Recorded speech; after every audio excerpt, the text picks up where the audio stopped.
dirgam nangas taqririming ng talib ilmi madrasa nono akun Muhammad Hussein Pula dawat nat yang mai kaskote jadi jari munasiballa jadi khidmatan kasal kunika majlis lazina tamadus bar Muhammad wa ali Muhammad salawat.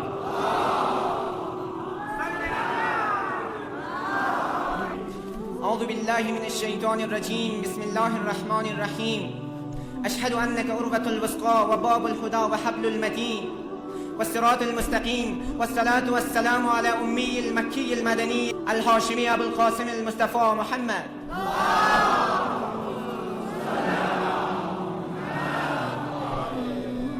أما بعد قال الله تبارك وتعالى في قرآنه المجيد يا أيها الرسول بلغ ما أنزل إليك من ربك وإن لم تفعل فما بلغت رسالته صدق الله العلي العظيم وصدق رسوله النبي الكريم.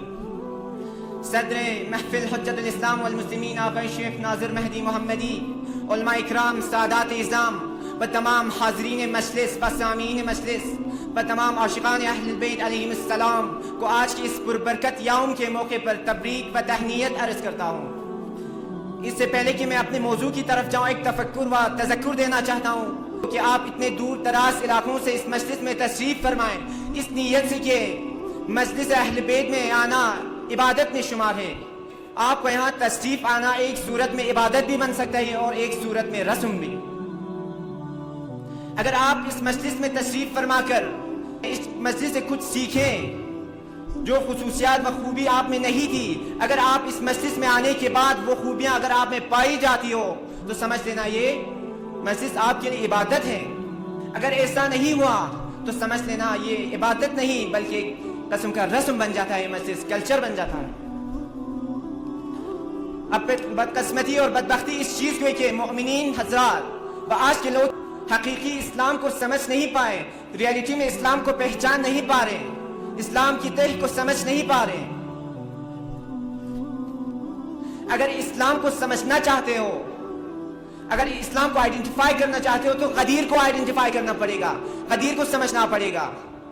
اگر ریئل اسلام کو پہچاننا چاہتے ہو تو غدیر کو پہچاننا پڑے گا. تین چیزوں کو کبھی فراموش نہیں کرنا ہے. Never get lost these three things. وہ تین چیزیں کیا ہیں؟ The first was غدیر, it's mean today, آج کے دن یہ کبھی فراموش نہیں کرنا ہے. And the second was فدق Zahra and the third is Karbala. یہ تین چیزیں اگر امت مسلمہ نے اگر فراموش کر دیا تو سمجھ لینا ریئل اسلام ان کے ہاتھوں سے چلا گیا.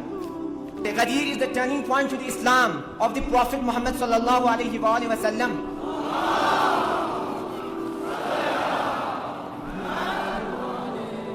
To touch the real Islam, that's called Ghadir.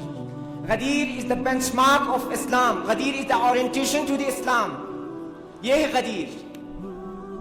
Real اسلام کو سمجھنے کے لیے غدیر کو سمجھنا ہوگا اور غدیر کو سمجھنے کے لیے علی کو سمجھنا ہوگا. اگر غدیر کو نہیں سمجھیں گے تو وہ ریئل اسلام کو نہیں سمجھ پائیں گے. اگر علی کو نہیں سمجھ پائے تو وہ غدیر کو نہیں سمجھ پائیں گے. کیا ہے غدیر؟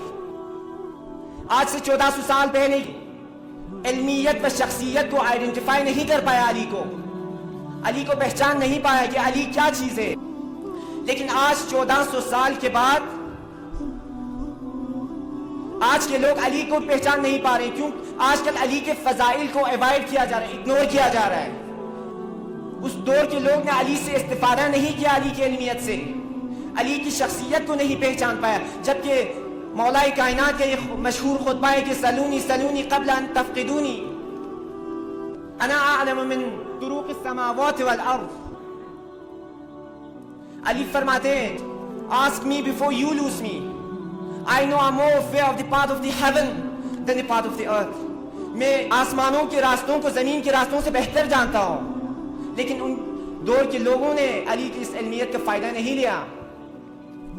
And the second line is Ali ibn Abi Talib says لو كشف الغطاء ما ازددت يقينا ولا إيمانا. If the veils between me and Allah were removed, it does not affect in my iman at all. اگر میرے آنکھوں سے حقیقت کا پردہ اٹھا دیا جائے، ریموو کر دیا جائے، تو میرے ایمان میں ذرہ برابر فرق نہیں ہوگا. یہ ہے علی کہ جس کو ہم آج آئیڈینٹیفائی نہیں کر پا رہے ہیں. رسول خدا نے علی علیہ السلام کے تعارف میں یہ ارشاد فرمائے کہ انا مدینۃ العلم وعلی بابها, I am the city of knowledge and Ali is the gate. میں علم کا شہر ہوں اور علی اس کا دروازہ ہے. من اراد المدینۃ یاتی الی بابها, اگر کوئی بھی اس شہر میں داخل ہونا چاہتے ہو, انٹر ہونا چاہتے ہو, تو دروازے کو رجوع کرو, وہ کہ میرا علی ہے, یہ ہے علی. لیکن آج کے دور میں ہم فقط دعویٰ کر رہے ہیں کہ I am the real beloveds and the followers of امام علی علیہ السلام, کہ ہم علی کے سچے ماننے والے ہیں. اس چیز کا دعویٰ کر رہے ہیں ہم فقط. اگر ہم اصلی شیعہ ہوتے تو ہمارے اس معاشرے میں کرائمز کہاں سے آ گیا, یہ جرم کہاں سے آ گیا؟ Because we are the believers of امام علی, ہم امام علی کے چاہنے والوں میں سے, تو کرائمز کہاں سے آیا یہاں پر؟ Allah Ta'ala says in the Quran chapter number 68 and verse number 35, أَفَنَجَلَ الْمُسْلِمِينَ كَالْمُجْرِمِينَ, کیا ایک مسلم کو مجرم قرار دے سکتے ہیں؟ کیا ایک مسلم مجرم ہو سکتا ہے؟ کیا ایک مسلم کرمنل ہو سکتا ہے؟ It's never, یہ کبھی نہیں ہو سکتا. کیوں؟ اگر کوئی کرائمز کر رہا ہو تو وہ مسلم نہیں ہو سکتا, اگر وہ مسلم ہو تو وہ کرمنل نہیں ہو سکتا. یہ دونوں صفات ایک چیز میں جمع نہیں ہو سکتے. اور اس چیز کو ہم اینالائز کرتے ہی نہیں, اس چیز کے بارے میں فکر و غور کرتے ہی نہیں. کیا اگر ہم علی کے سچے ماننے والوں میں سے, علی کی شیعہ مانتے ہیں, اپنے آپ کو دعویٰ کرتے ہیں, اگر شیعہ ہے تو ہمارے معاشرے میں کرپشن کہاں سے آیا؟ تفرقے ڈالنا, فرقہ بازی کرنا کس نے سکھایا؟ بیکاز وی آر دی شیعہ آف امام علی. کیا امام علی کے پیروکار اس طرح کے ہوتے ہیں؟ اگر شیعہ ہے تو تفرقے نہیں ہونی چاہیے. اگر تفرقے تو اس مینس ہم اپنے آپ کو شیعہ کا درجہ نہیں دے سکتے, کیونکہ شیعہ کا درجہ بہت بالا ہوتا ہے. اور کرپشن کے بارے میں اللہ تعالیٰ نے قرآن میں فرمائے. اللہ تعالیٰ says in the Quran chapter number 2 and the verse number 188, وَلَا تَأْكُلُوا أَمْوَالِكُمْ بَيْنَ أَمْوَالِكُمْ بالباطل وتدلوا بها الى الحكام, کہ اے لوگوں خبردار رہو, ایک دوسرے کا مال ناجائز طریقے سے نہ کھانا اور اسے حکام کے حوالے بھی نہ کرنا کہ جو اسے غلط کاموں میں استعمال کرتے ہو. ہمارے معاشرے میں کرپشن آج عام ہے. کرپشن کسے کہا جاتا ہے؟ Corruption is like a micro organism, ایک ڈیکمپوزر جو ایک ڈیڈ باڈی کو ڈیکمپوز کرتا ہے, اسی طرح یہ معاشرے کی ڈھانچے کو ڈیکمپوز کرتا ہے کرپشن, جس کا حکم اسلام میں ٹوٹلی پروہیبٹڈ, یعنی حرام کا حکم ہے. رشوت دینے والا بھی اور رشوت لینے والا بھی دونوں یکساں ہیں. اور تیسری پوائنٹ کہ ہمارے معاشرے میں انجسٹس ہو رہے ہیں.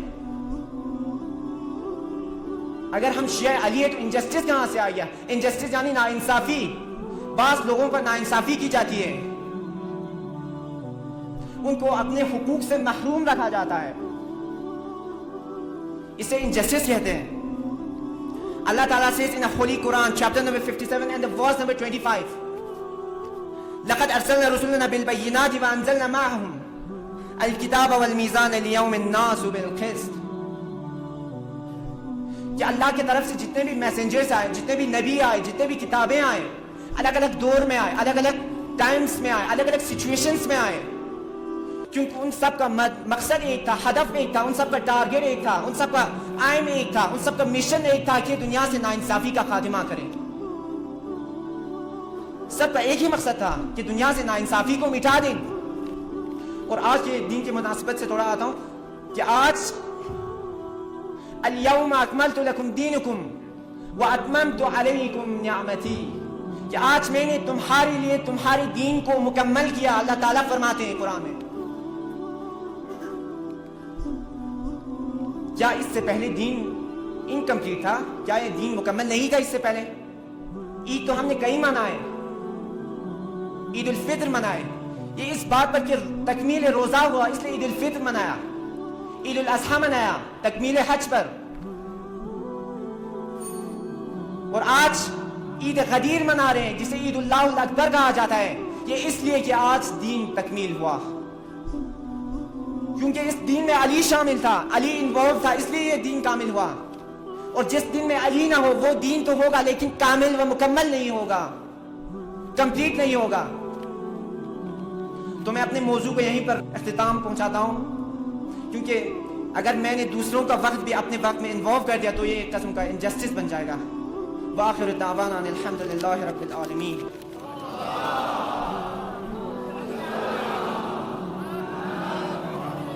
بارک اللہ نونو محمد اخن محمد حسین طالب علم مدرسہ پر انداز ترقی کا مجلس پورا روشنی تنس، لہذا خویں پھیقولا صدر محترم کی طرف نہ 2000 روپیہ انعام شخصیت دکلن بس کو مہربانی پر محمد و آل محمد صلوات۔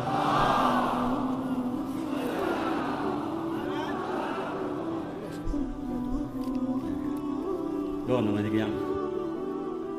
پر محمد و آل محمد صلوات۔